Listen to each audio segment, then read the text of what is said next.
Yes. Just the biosafety cabinet for technologies, which I know that the Ministry of Agriculture, good partners with Gates Foundation. We'd love to take it down. I know that you prioritize Great. thinking about What do you want me to move or? Oh, On that. closer or further back? Or? Cabinet. I'm going to be looking at them. Right. So I'm going to be. Because of what misconceptions about GMOs and you know that. And is it better with the top button done or the top button not done? Here.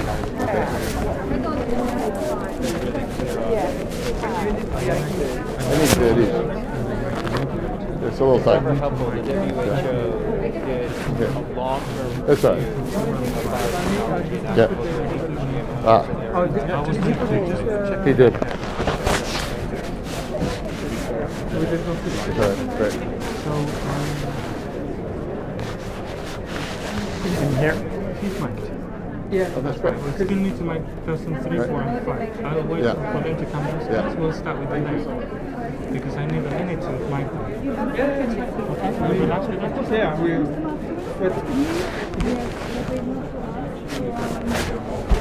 Is that too much at the border? Hi. It's good to see you. Is that better? Okay. Okay. Right. I shouldn't move around a lot. I should stay here. Yeah, I guess Because I'm going to movement depending on Yeah. Great. Yeah. Great.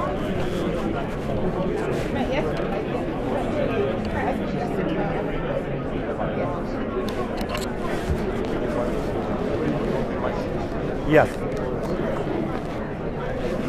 1, 2. 1.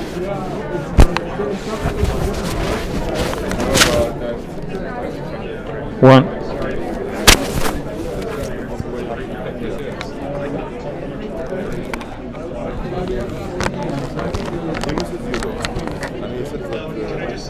One. Well, Yeah. The polio button come through.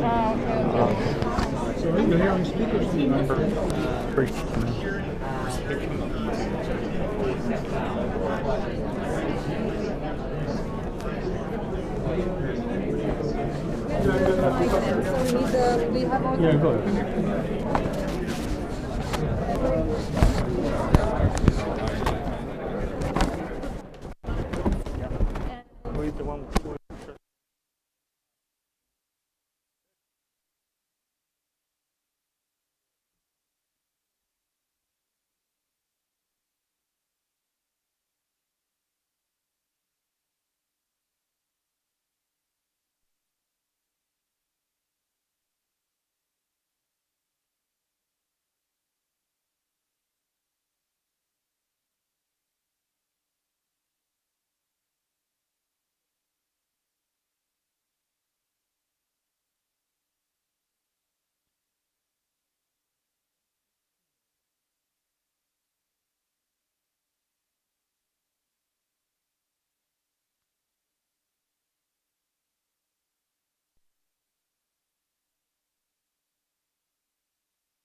Who sits where?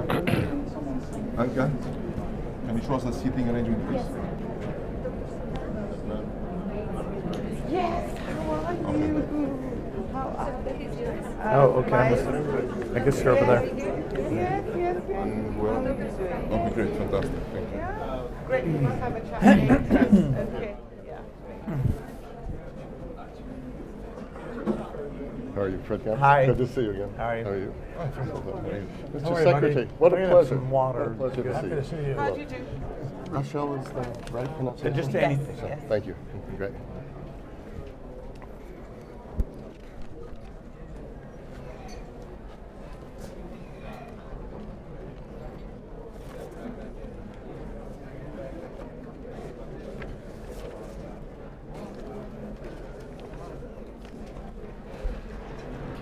Perfect.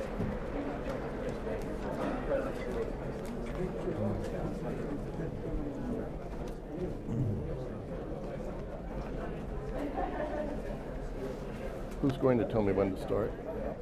You will. Okay. Water. Just water. It's going to be great. Fred, when did you get it? Sorry? When did you get it? Yesterday morning. Yeah, yeah. So the well-trod Riyadh Glasgow path. I was with him on a panel in Riyadh. He's a professional panelist. Yeah, yeah. I tried to do a little bit more needle moving than that.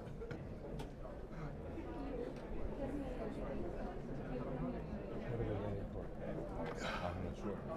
You ready to roll? As soon as I get the signal, we'll start.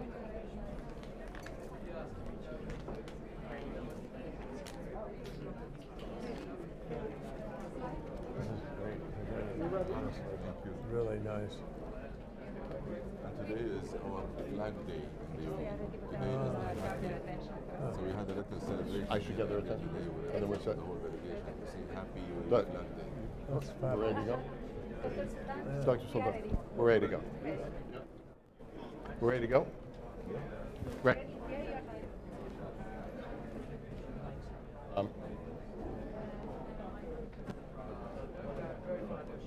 Hello, everybody. Hello, everyone, and welcome to a special edition of the Atlantic Council Live from COP26. And thank you all for joining us this much anticipated occasion in global climate partnership. And we've just got an amazing lineup, amazing panel. I'm Fred Kemp, I'm President and CEO of the Atlantic Council, and we're proud to be represented here at COP26 with our Global Energy Center doing groundbreaking work on climate mitigation, and our Arst Rockefeller Foundation Center doing groundbreaking work on climate adaptation. And it really is a two-way path, adaptation and mitigation. As the world looks on, global leaders have converged here in Glasgow for the ongoing 26th Conference of Parties. The time to act on climate is now, and leveraging the strength of global partnerships and collaboration is more important than ever, but not just global, but also national, also regional. We'll talk about that. The COP presents an opportunity for further enhance progress underway and identify additional avenues forward to realize the climate future necessary for social, environmental, economic well-being for the global community. Yet we're also meeting here in the teeth of the first energy shock of the green era, and we're talking about that as well. I'm delighted to have this high-power panel with us to discuss the critical role of technological innovation in achieving a net zero climate resilient economy. So it's my pleasure, first of all, to welcome our host, His Excellency Dr. Sultan Ahmed Al Jaber, the UAE's Special Envoy for Climate Change and Minister of Industry and Advanced Technology. Bill Gates, founder of Breakthrough Energy and co-chair of Bill and Melinda Gates Foundation. Secretary John Kerry, U.S. Special Presidential Envoy for Climate, and of course the former U.S. Secretary of State. And Her Excellency Ambassador Rochelle Omamo, Cabinet Secretary for Foreign Affairs for the Republic of Kenya. So thank you very much. Really looking forward to this conversation. Dr. Sultan, let me start with you. congratulations on the UAE's recent net zero announcement. And thank you for hosting us here in the UAE Pavilion. It's also Flag Day, so congratulations on Flag Day. Having arrived in Glasgow on the heels of your net zero announcement, can you give us a feeling of how you look at this conference and what for you would be success, and how is it proceeding so far? Well, Fred, first, thank you very much for the opportunity and for allowing us to work with you on this very important panel. It is indeed with pleasure that I welcome this esteemed panelists on this very important topic. As you rightly said, the UAE was the first country in our region to make such an ambitious announcement to achieve net zero by 2050. This goes hand in hand with the wise vision of our leadership, who have seen the writing on the wall more than 15 years ago, when they took a bold step and a historic important step towards the future, when they announced the launch of a new economic development program entirely dedicated to sustainability, sustainable development, and the advancement of renewable energy and clean technology. At the time, this initiative was named Masdar, and to many around the world, it was a big question mark. Why would a major oil-producing nation proactively seek a key role in the advancement of renewable energy? To many, they thought, or they viewed renewable energy as a threat to hydrocarbons. Yet our leadership in the United Arab Emirates did not see it that way. They in fact saw it as a true, unique opportunity.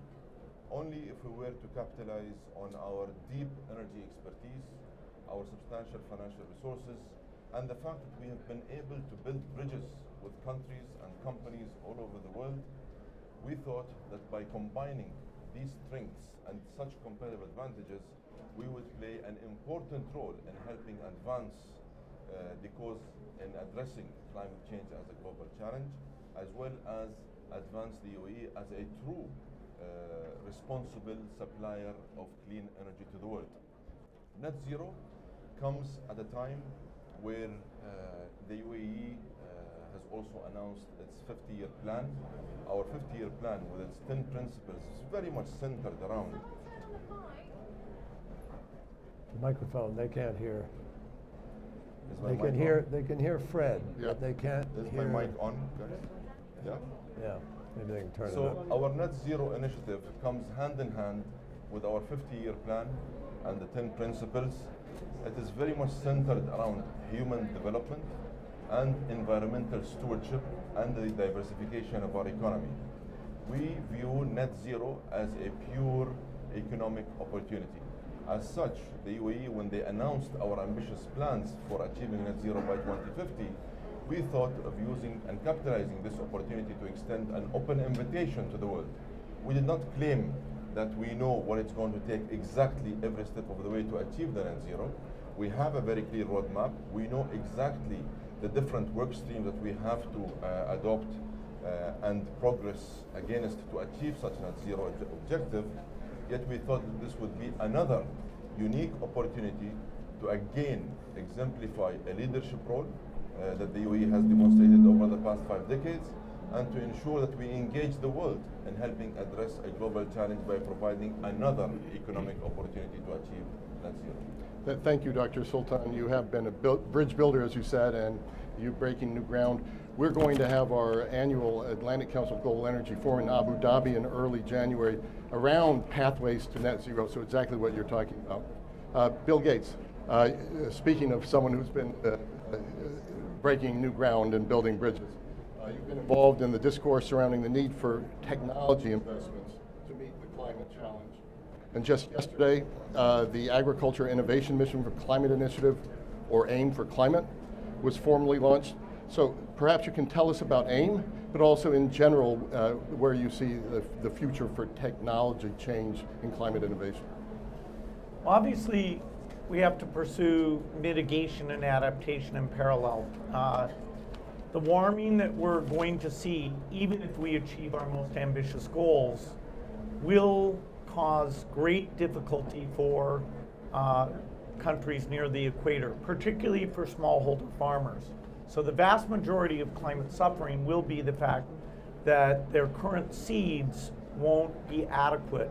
And that will not only lead to malnutrition, that'll lead to great instability.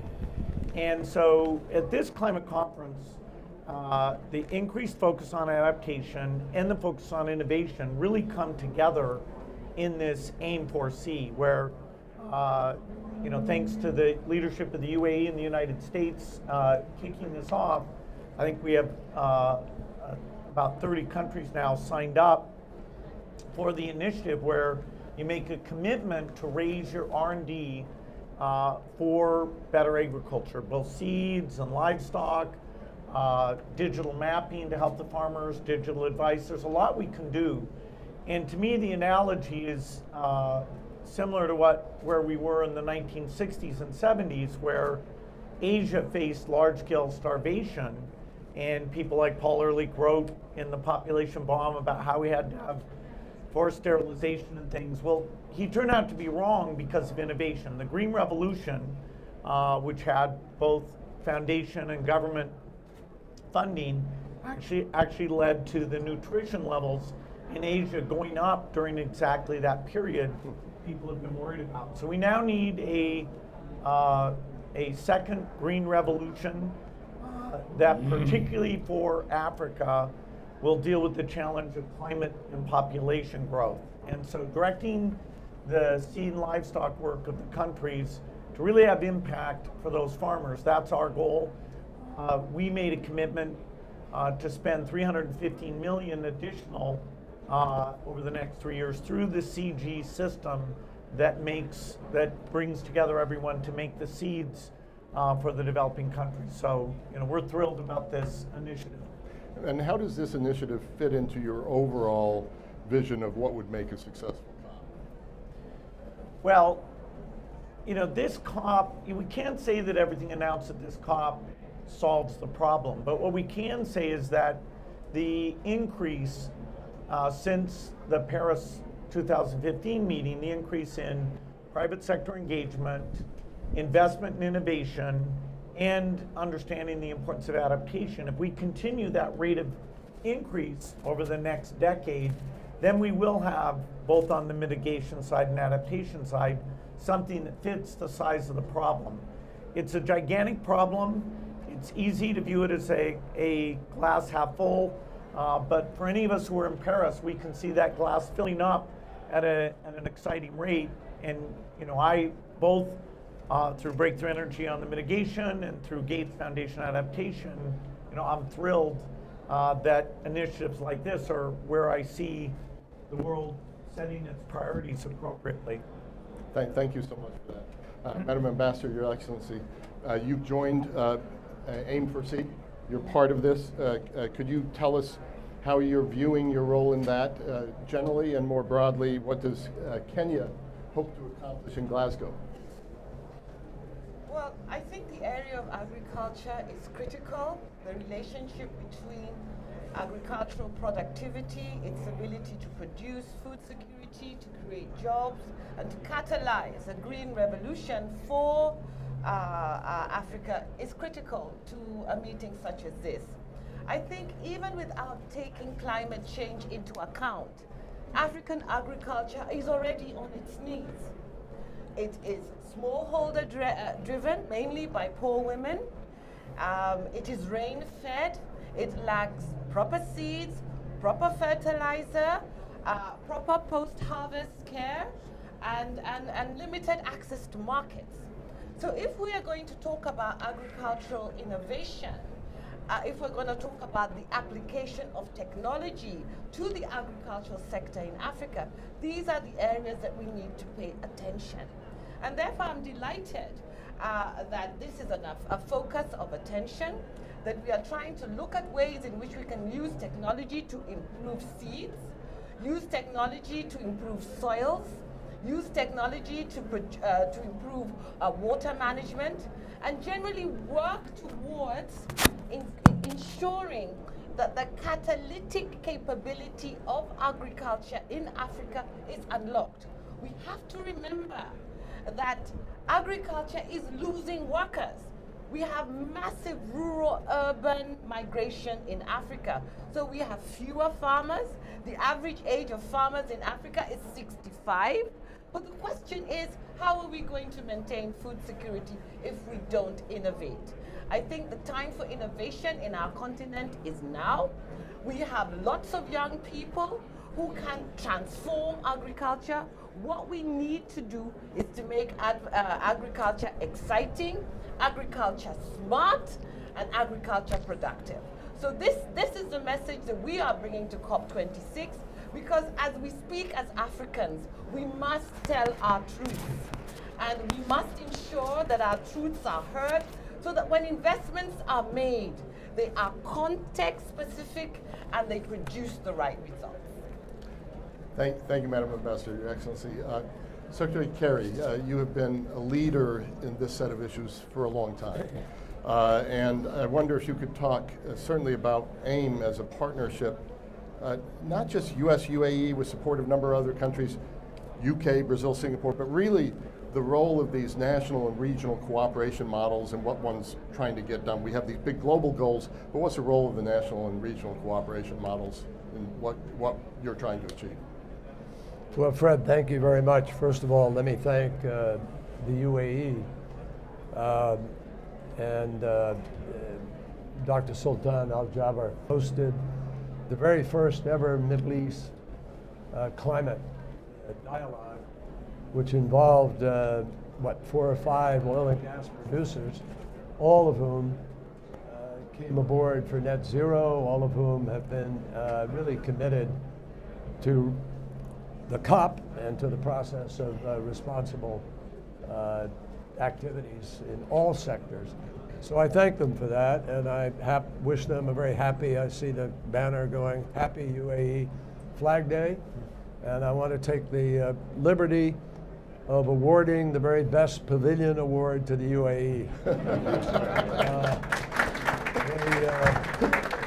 It's the only duplex I've been in the whole place. Anyway, the simple reality is that this challenge is so big and so urgent, and this decade is so important, that there's absolutely no way that we will get where we need to go unless everybody is embracing everything. So regional, national, international, all of it has to be at the table. And for example, we're talking about innovation in agriculture here today. The ambassador net zero, and on the agriculture side, we're losing soil on a global basis. We need to do regenerative agriculture. We need to build resilient agriculture, which means understanding seeds and growth patterns and how we're going to respond to water. We just heard from the ambassador. Kenya is rain dependent, but so many other agricultural powerhouses provide water. They've got their own irrigation systems. They're capable of doing things. Can we afford to do those things in various places? It will be innovation and advances that help us to do those kinds of things. So President Biden, together with a group of nations, starting in way back in the first climate summit, talked about creating the agriculture innovation mission for climate. This is where we're here. And that mission, we are putting $1 billion on the table to help provide the capacity for the smart investment, the smart development. But 30 countries have now stepped up to help provide additional $3 billion. So $4 billion that are now churning away, ready to help advance the innovation effort. And you have some 40, what they're going to be doing, and they're going to have a series of innovation sprints so that we're racing to find the solutions as fast as we can. Now, I can't sit here, I'm a true layperson when it comes to, agricultural innovation initiatives, although I know that we are making advances on methane in the food that we provide, the diet of cattle, pigs, etc. And asparagosis may be one of the ways. It's a seaweed, we mix it in the diet, and it reduces the level of methane. So Innovation is going to help us absolutely harness the best energy of agriculture and probably solve the problem of workforce and capacity and other challenges that nations face. And we just have to understand that. We're in a race against time here. I mean, many people will say time is running. I've been pushing to raise ambition from countries all around the world as we come into COP. With the NDCs that are now submitted, the modeling that I have seen shows that if every nation meets its NDC, we are actually capable of reaching below 2 degrees. Not yet at 1.5, but we don't have every nation yet in terms of those NDCs. So that should be encouraging to everybody. It should be the beacon that says, if we do the innovation, if we really remain committed to stay on our tracks for reducing our emissions, for mitigation, we can win this battle.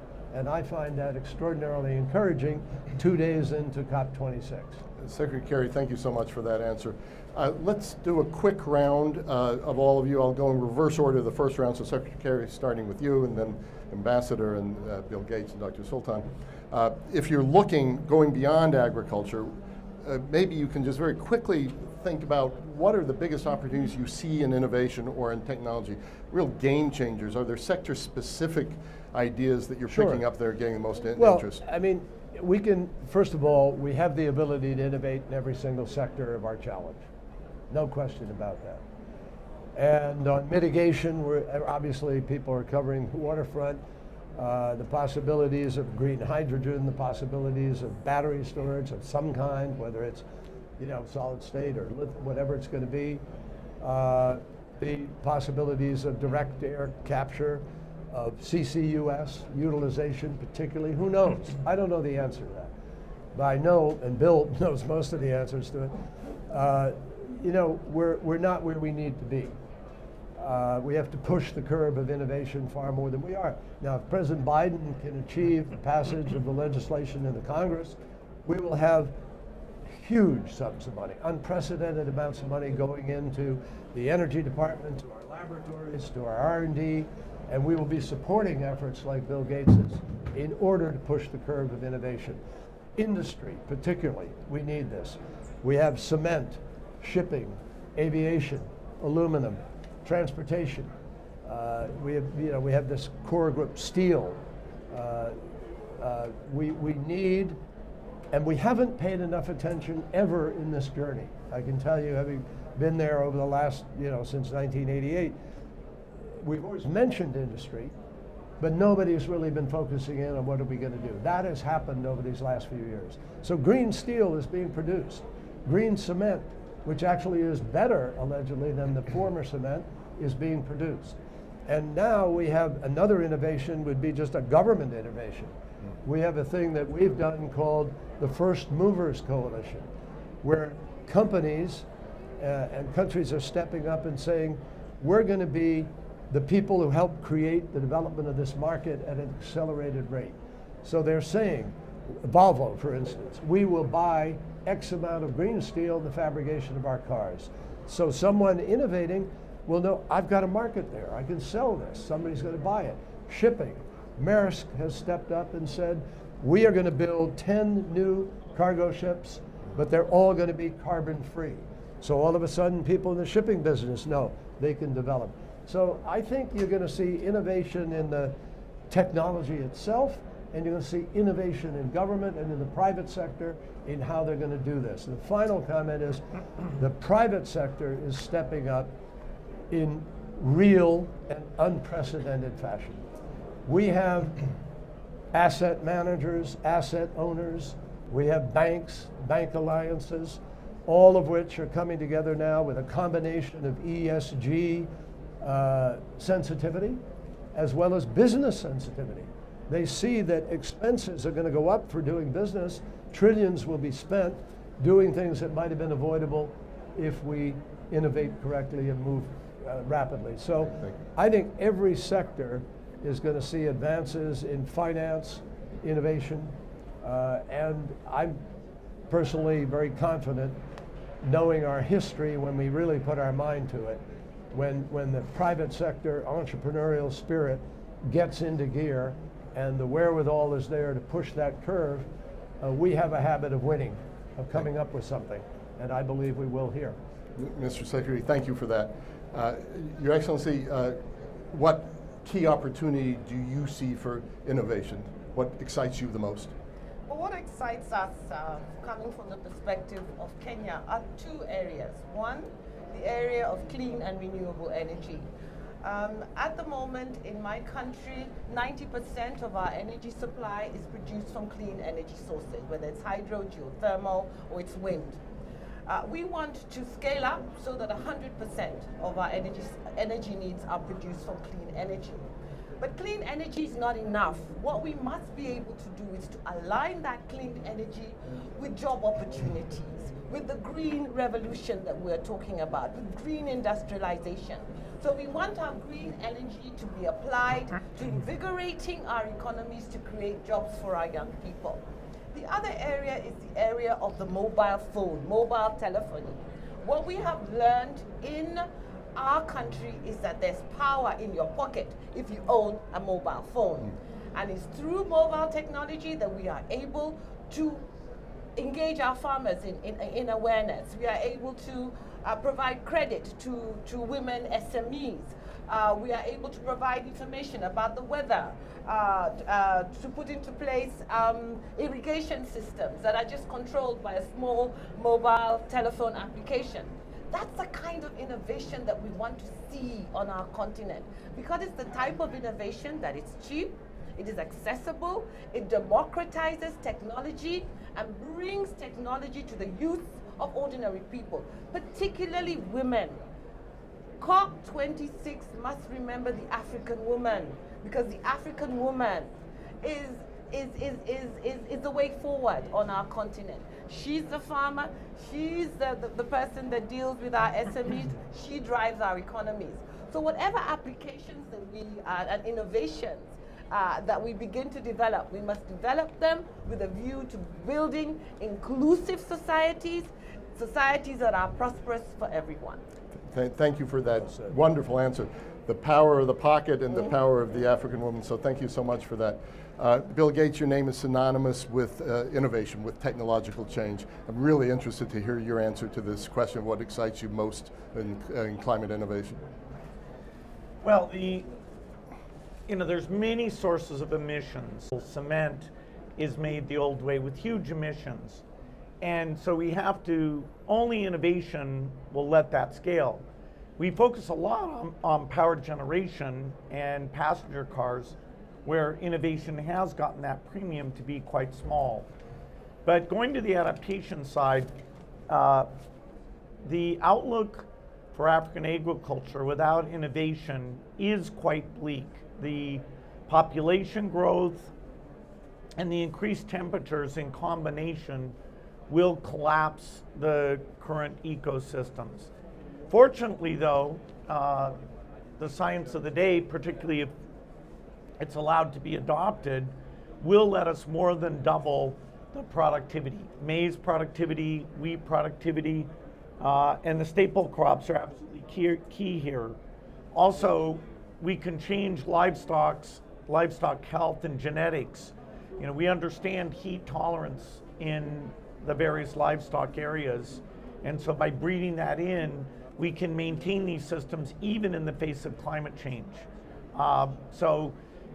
Adaptation is ignored, innovation is less ignored, but it's the combination of those two that I'd say, in terms of climate justice, deserves to be a priority. Thank you so much for that answer. So Dr. Sultan, a lot of talk about innovation. As you were saying, there's a lot of innovation, Bill Gates was saying, that hasn't taken place. Is the environment right for the jump in innovation that Secretary Kerry is talking about? And if not, what needs to be fixed in the environment? I actually think that it is the right opportunity and it's the right time. In fact, what makes us be very excited about the possibility of hosting COP28 in 2023 is the sense of urgency that we feel everywhere. There is a sense of urgency, there is a sense of unity, there is a sense of enthusiasm. There is an unprecedented excitement and alignment among many, many countries that we have been in discussions with. And the fact that we in the UAE are going to be hopefully the host of COP28 in 2023 allows us the opportunity to showcase and demonstrate to the whole world what can a young nation do in helping address global challenges like the climate action challenge. We in the UAE have taken head-on many challenging, innovative technologies. In the beginning and in the very early days of our attempt to apply those technologies, everyone in the world was saying that these were more of impossible missions to achieve. And in a very short period of time, we were able to prove the viability of those technologies and the commerciality of those technologies. And I'm here referring to hydrogen, I'm referring to blue ammonia, I'm referring to carbon capture and storage. I'm referring to the fact that the first oil and gas company in the world soon will be exporting all of its products that has been powered by zero carbon emission source of power.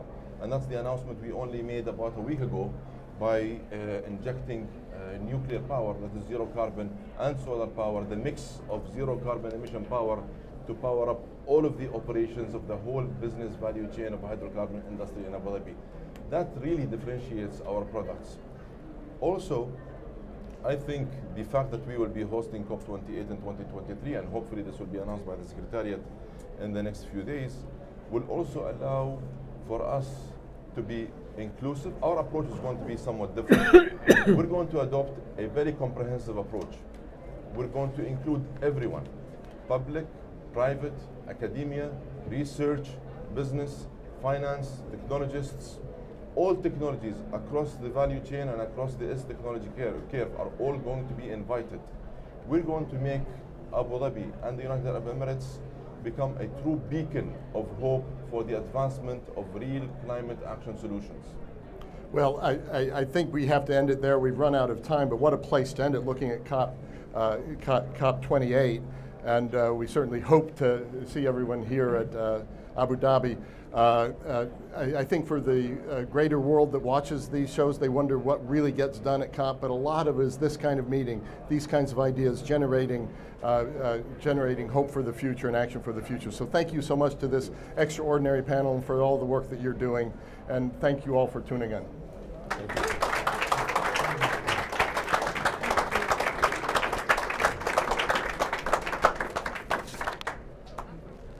Thank you, sir. Thank you. We actually do a lot of good work in this area, so maybe at some point I'll inform you that we're doing our Rockefeller Foundation Resilience Center is working on adaptation issues in a really, really serious way now. And I know you're involved in that. Mr. Gates, it's a great honor to meet you. I live in the Amazon. The names of Yeah. Did you collect all of them? Yeah. 1, 2, 3, 4, 5. Yeah. Thank you.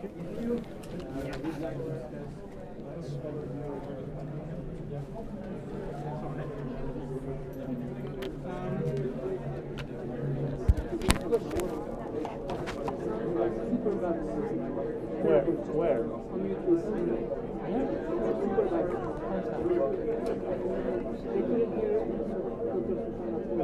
When? At all? Yeah. Yeah. But we have everything recorded now. Okay? Can you double check your